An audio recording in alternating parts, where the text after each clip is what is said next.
a sonné pour une nouvelle session d'information sur les antennes de Molière Télévision. Mesdames et messieurs, bienvenue. Tout de suite, les sommaires. Dans les sommaires de ce journal, mesdames et messieurs, en province du Maniema, l'ONG Akizabina Damou appelle la population de cette partie du pays à ne pas céder à toute manipulation politique sur l'affaire Salomo Kalonda, arrêté à Kinshasa il y a quelques jours. C'était par la bouche de son secrétaire exécutif. Et puis, les officiers et sous-officiers de la PNCI Touri ont été sensibilisés sur le fichier criminel et des infractions et leurs auteurs présumés. C'est le commissaire supérieur de la PNCI Touri qui a procédé à cette importante opération. Retrouvez le développement de tous ces titres ici et maintenant dans ce journal présenté par Sarah Kampika Ngwej. Démarrons cette grande édition du journal par cette information. Des perquisitions ont été menées dans les résidences de quelques personnalités la journée du jeudi 8 juin à Lubumbashi et Kinshasa. Comment comprendre cette procédure menée par le ministère public dans le cadre de l'instruction? Réponse dans cet élément de Manuela Kabamba et Paulin Baya. Réagissant aux perquisitions menées par des officiels congolais au sein des résidences de certaines personnalités, un analyste des questions juridiques estime que la procédure enclenchée est régulière d'après le droit congolais. La perquisition, il faut la situer dans le cadre de l'instruction. C'est-à-dire, nous sommes dans une procédure pénale et le ministère public est à la recherche des éléments pour soutenir son accusation. Alors pour réunir ces éléments-là, il peut avoir des informations comme quoi, chez l'inculpé, la personne qui est poursuivie, il peut y avoir des objets qui peuvent servir à conviction. Et à ce moment-là, parce que ces biens-là ne sont pas mis à sa disposition volontairement, et comme je l'ai dit, il est en train de faire des enquêtes, il peut surprendre l'inculpé en allant directement procéder à une perquisition, c'est-à-dire il va fouiller chez l'inculpé ou, selon les informations qu'il a eues, à l'endroit où il pense trouver les éléments qu'il cherche. Par ailleurs, cet analyste donne ici quelques détails sur le déroulement normal de la perquisition face à une personne inculpée. Les magistrats ou l'OPJ qui a été désigné pour perquisitionner descend à l'endroit indiqué. En principe, il faut que le propriétaire de cet endroit soit là. Ok? Mais il peut se faire que le propriétaire refuse d'être là. Ou il peut aussi se faire que on soit dans des circonstances telles qu'il n'est pas là. Et à ce moment-là, on fait recours à des témoins. Et des témoins, ce sont des gens qui ne dépendent pas de l'officier qui vient faire cette mission-là. C'est-à-dire, il procède à cette perquisition en présence de ses témoins parce qu'à la fin, s'il trouve certains objets qui peuvent faire l'objet de la saisie, il faut signer le PV. On doit identifier ces effets-là. Alors il ne faut pas qu'il les fasse seul parce qu'à tout moment, ça va créer des contestations. Signalons que la procédure de perquisition est régie par la loi congolaise en la matière. Et puis, les secrétaires de l'ONG Akizabina Damou dans la province du Maniema demandent à la population de cette province de ne pas céder à la manipulation politique sur le dossier de Salomo Idi Kalonda. D'après Raphaël Upelele Lukunga, Salomo Idi Kalonda est un citoyen comme tout Congolais qui n'a pas d'humilité devant la justice. Suivez-les dans ses propos recueillis par notre correspondant. Nous savons bien que Salomon c'est un homme, il est faillible aussi. Il peut commettre des actes qualifiés d'infraction, il peut être poursuivi comme toute personne bien se croit. Et voilà pourquoi nous restons un tout petit peu patients pour savoir quelle est l'inculpation qu'on a mis à sa charge. Mais comme l'instruction préjuridictionnelle ou préparatoire et discrétionnaire, nous ne voulons pas commenter beaucoup plus. Il est dans une forme de détention préventive. Il appartient à celui qui allègue des faits, notamment ceux qui l'ont accusé de prouver. C'est pour cela que nous sommes en train d'exiger toute toutes les garanties d'un procès équitable, surtout les procès pénals. Nous commençons à être au courant de ces inculpations, parce qu'au début on disait que non, il n'a rien fait, il n'avait rien. Et au jour d'aujourd'hui, nous apprenons qu'il y a une arme de guerre qu'on a trouvée chez lui, dans ses par devers lui, je vous l'ai dit. Voilà pourquoi nous devons attendre l'instruction pour savoir est-ce qu'il avait l'autorisation de port de cette arme, est-ce que c'était son arme, et comment il est entré en possession de cette arme. Alors tout ça, il y a une procédure qui est prévue, et aussi nous faisons foi à la justice, parce que la justice connaît mieux que nous, et surtout que c'est encore dans une procédure préjudicielle. Je ne veux pas vraiment conjecturer, je ne vais pas commenter là-dessus, sinon voyons voir comment est-ce que on va aboutir, parce qu'après tout, l'arrestation, la détention de notre frère n'est qu'une mesure préventive, provisoire, et qui, me semble-t-il, peut être légale à un certain niveau. Même ici chez nous, partout ailleurs, lorsque vous regardez dans les prisons, plus de 3/4 de la population carcérale se trouve dans cette situation-là, préventive. Vous savez, l'arrestation à un certain moment peut être légale pour éviter que les suspects puissent se soustraire, puissent altérer la vérité, puissent ne pas coopérer avec la justice. Et voilà pourquoi je préfère que les gens puissent dépassionner le débat. Ce n'est pas parce qu'il est un homme politique qu'il est au-dessus de la loi. Aussi, notre frère n'a pas d'immunité non plus. Il est justiciable partout. Il n'a pas de privilège de juridiction. Mais tout ce que nous exigeons, c'est le respect de toutes les garanties d'un procès équitable et pénal. Le président de l'Assemblée provinciale du Haut-Katanga, Katebengoy Michel, a accordé ce vendredi 9 juin 2023 une audience dans son cabinet au nouveau directeur de la Caisse nationale de sécurité sociale, CNSS en sigle, Kumayombi Mugwiza Mamerf. Les questions liées aux activités et à l'objet social de la CNSS ont fait l'ossature de cette entrevue. Kumayombi Mugwiza fait le point aux sorties de l'audience dans ses propos recueillis par Gérard Sangwa et Gisèle Kabongo. Nous sommes venus présenter les civilités auprès du président de l'Assemblée provinciale après notre affectation dans cette nouvelle direction qui est la direction provinciale de la CNSS Katanga. Nous avons été bien accueillis par le président. Nous avons échangé aussi sur nos activités que nous menons. En tout cas, ça s'est bien passé, l'audience que nous a été accordée. Nous avons parlé d'abord de notre objet social, la CNSS. La CNSS, comme vous le savez, il s'occupe de la prise en charge des accidentés du travail, des personnes de troisième âge, mais cela est conséquence des cotisations que les employeurs doivent verser.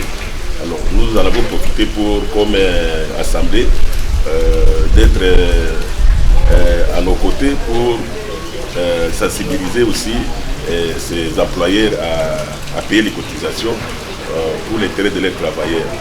Mais aussi nous avons abordé les cas des travailleurs sous contrat, parce qu'ils sont aussi assujettis à la CNSS. Si de ce côté-là aussi il peut nous aider d'abord à faire affilier les travailleurs de l'Assemblée et pourquoi pas des autres organes provinciaux.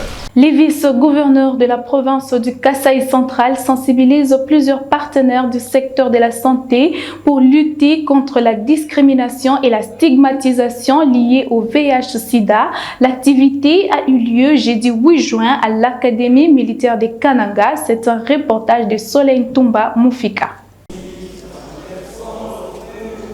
Le lancement de ce partenariat mondial pour l'élimination de la discrimination et stigmatisation liée au VIH-Sida est un moyen efficace pour lutter contre cette pandémie au pays, vu les tableaux sombres des statistiques tels que présentés par Jean-Carré Machimba, coordonnateur provincial du programme national multisectoriel de lutte contre le sida au Kasaï central. Les récentes enquêtes en rapport avec la stigmatisation et discrimination des personnes vivant avec le VIH et les personnes affectées réalisées dans notre pays ont relevé entre autres ces questions. 33% de personnes vivant avec le VIH ont perdu du travail dans les 12 derniers mois pour une cause à laquelle le statut sérologique est associé. Près de 21% des enfants de personnes vivant avec le VIH ont fait l'expérience de renvoi, de suspension ou d'interdiction d'accès dans une institution d'enseignement à cause du statut sérologique. 25% de personnes vivant avec le VIH ont été exclues des activités sociales et près de 21% des activités religieuses. Les agences du système des Nations Unies impliquées dans cette lutte ont, à travers l'ONU-SIDA, donné les objectifs de ces partenariats. Dr Thomas Batouli est le chef de bureau de l'ONU-SIDA au Kasaï central. La nouvelle stratégie mondiale de lutte contre le sida 2021-2026 vise à réduire les inégalités pour mettre fin au sida comme menace de santé publique d'ici 2030 dans le cadre des objectifs de développement durable. Au nom du gouvernement provincial, le vice-gouverneur de la province du Kasaï central, Martin Makitan-Fwamba, qui a présidé cette activité devant cette couche importante, interpelle en ces termes. Engageons-nous tous dans la cohésion nationale pour la promotion d'un environnement favorable à la lutte contre le VIH-Sida, ainsi par ma voix. Peu avant le lancement de ce partenariat, une séance de sensibilisation des élèves officiers de l'Académie militaire a été faite pour trouver des voies et moyens d'éradiquer totalement cette pandémie d'ici 2030. Mesdames et messieurs, votre journal se poursuit. L'ASBL Nouvelle Vision Nouveau en sigle a tenu une matinée politique ce vendredi 9 juin 2023 à la commune de la Rouachi, ville de Lubumbashi, dans les Hauts-Katanga. Son président national Enoch Mukela a convoqué tous les coordonnateurs de Nouveau à s'aligner derrière la vision du chef de l'État congolais. Reportage de Eric Lutumba. Le président national de la Nouvelle Vision du Congo, Enoch Mukela, a tenu une matinée politique ce vendredi 9 juin 2023 dans la commune de la Rouachi, ville de Lubumbashi dans le Haut-Katanga. Dans sa prise de parole, le président national de Nouvi, Enoch Mukela, a invité tous les coordonnateurs de Nouvi présents dans la salle à s'aligner derrière le chef de l'État congolais, Félix Antoine Tshisekedi Tshilombo, pour lui accorder un second mandat lors des échéances électorales prochaines selon la vision de la nouvelle plateforme électorale Action pour l'unité nationale dont Félix Antoine Tshisekedi Tshilombo est l'autorité morale. Action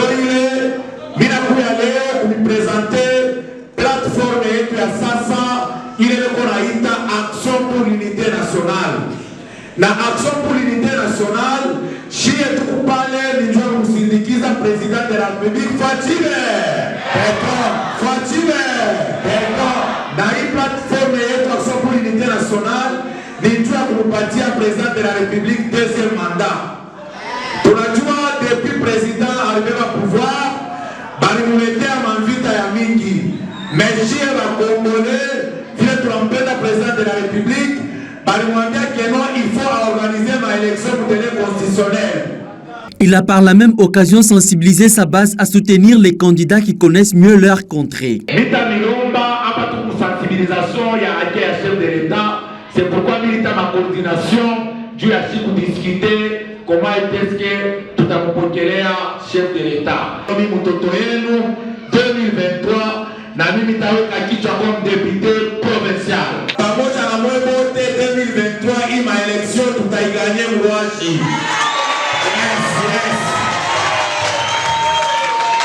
Ile mitamilomba hatutapenda tena bantu batoke makomini ingine bakwe ba Milande angalavile Rouachi leo ingo bana tushanje ba burkumes bakila motel bakutoka makomini ingine eske bana tusaidia Baltuleta burkumesu alitoka hapa tutakatara kutaja jina yake vya Mungu alikuwa burkumesu anaenda atacha Rouachi manjimu wote mnayua.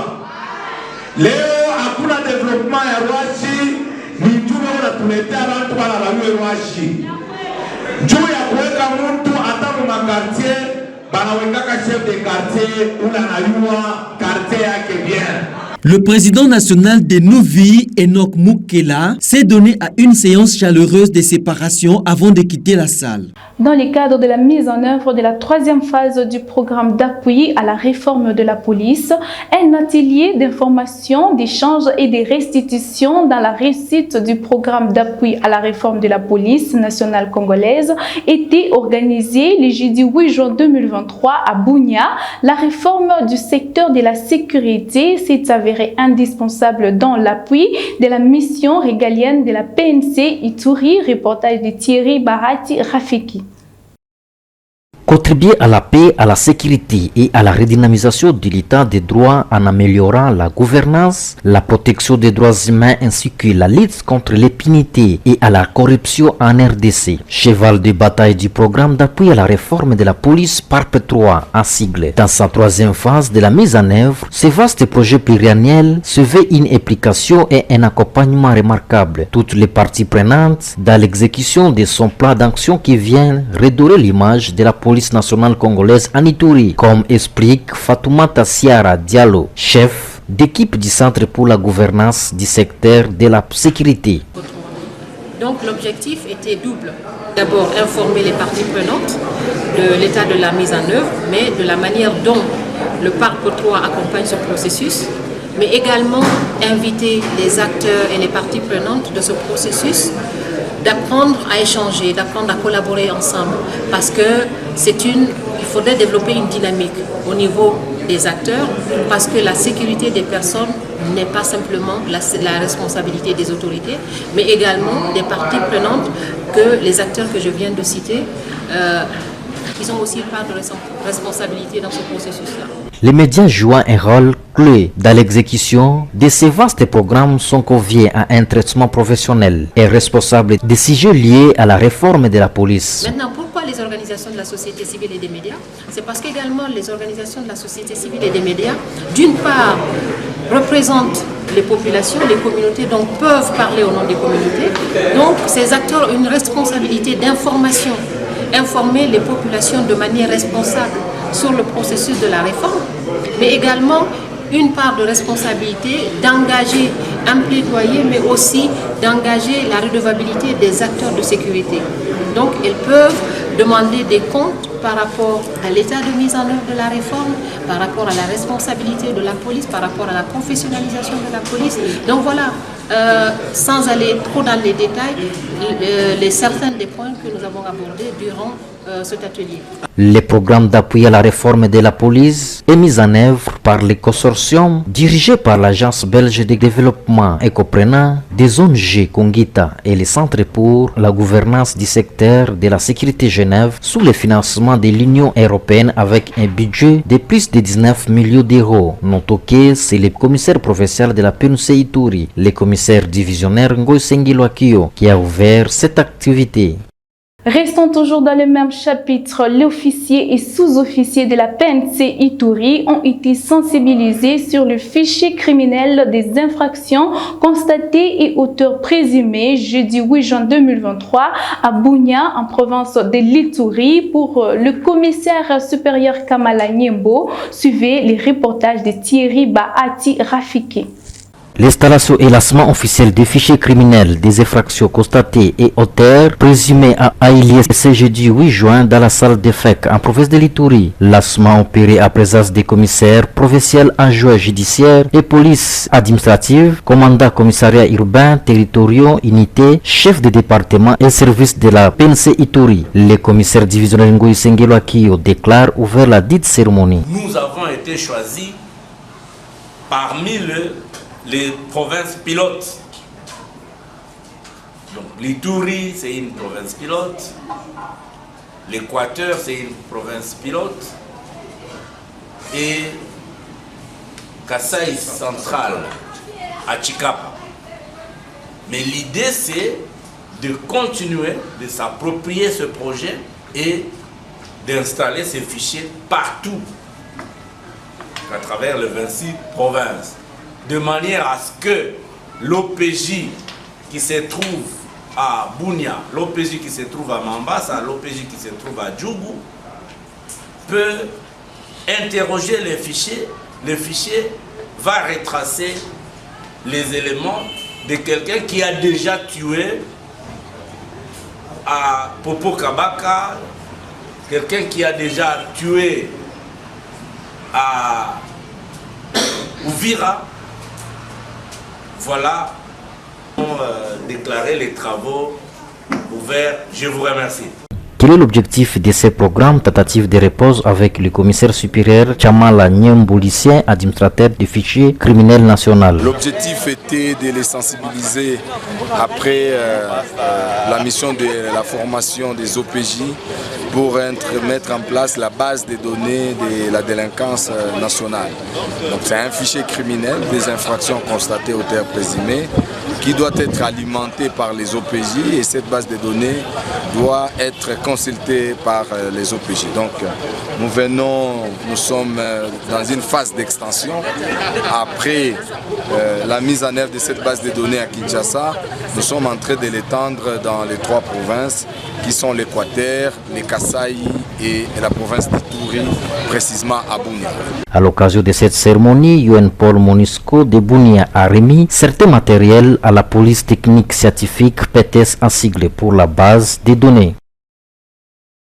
À l'occasion de l'inauguration de la station de traitement des eaux usées, le directeur général de la Bra-Congo a reçu la visite de la ministre d'État, Mme Eve Bazaïba, en date du 5 juin 2023, dans le cadre de la Journée mondiale de la protection de l'environnement, célébrée le 5 juin de chaque année. Suivez.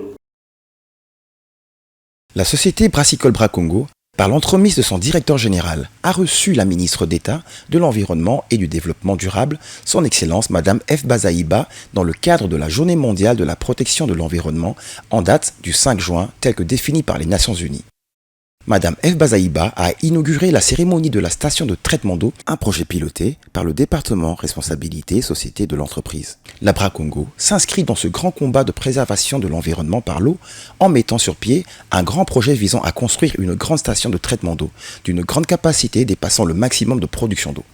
La station a la capacité de 4800 mètres cubes d'eau par jour alors que l'usine produit généralement 3700 mètres cubes par jour.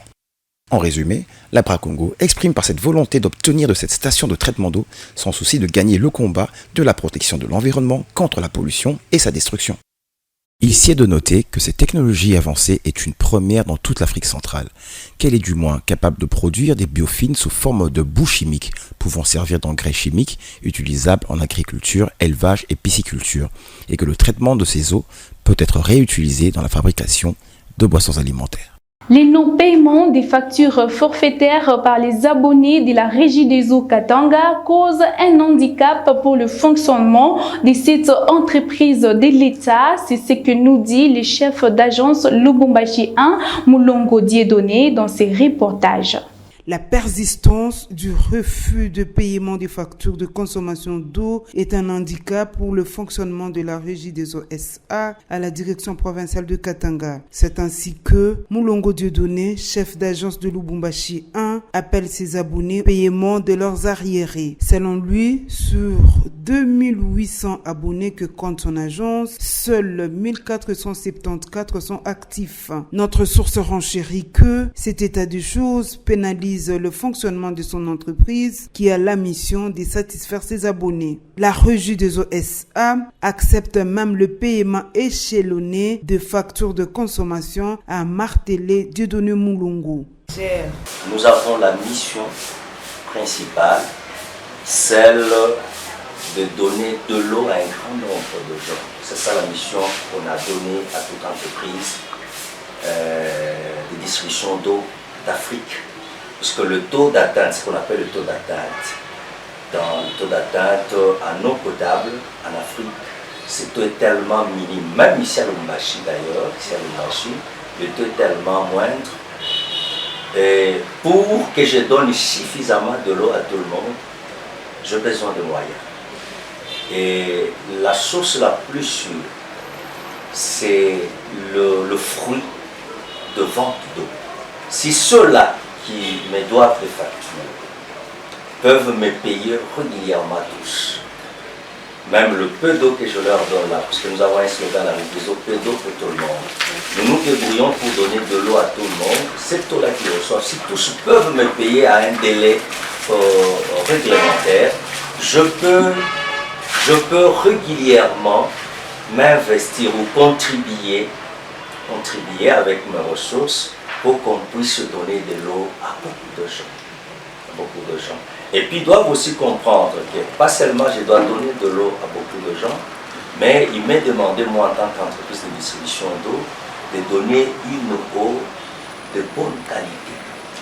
Le même son de cloche a été relayé par le directeur provincial de la régie des eaux, Ignace Ilunga Kabulo, qui invite tous ses abonnés de payer leurs factures de consommation car l'eau est une matière précieuse. Non seulement elle demande un processus industriel, mais c'est un service qui doit être payé.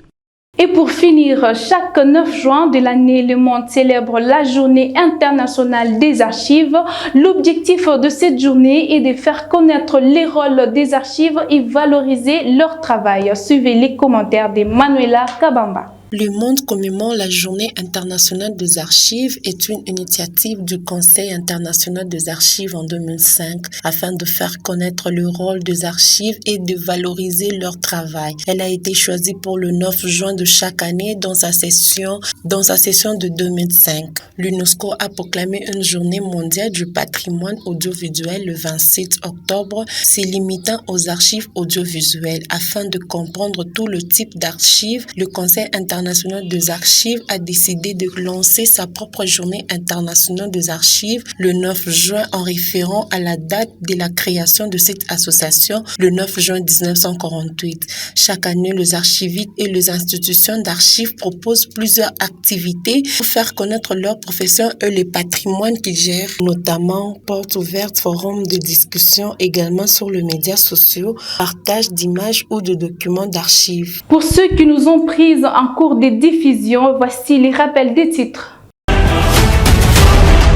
Au cours de cette édition du journal, mesdames et messieurs, vous avez suivi qu'en province du Maniema, l'ONG Akizabina Damou appelle la population de cette partie du pays à ne pas céder à toute manipulation politique sur l'affaire Salomon Kalonda arrêtée à Kinshasa il y a quelques jours. C'était par la bouche de son secrétaire exécutif. Et puis vous avez suivi également que les officiers et sous-officiers de la PNC Ituri ont été sensibilisés sur le fichier criminel des infractions et leurs auteurs présumés. C'est le commissaire supérieur de la police Ituri qui a procéder à cette importante opération. Ainsi s'achève cette grande édition du journal sur Molière Canal. Merci de nous avoir suivis et à la prochaine.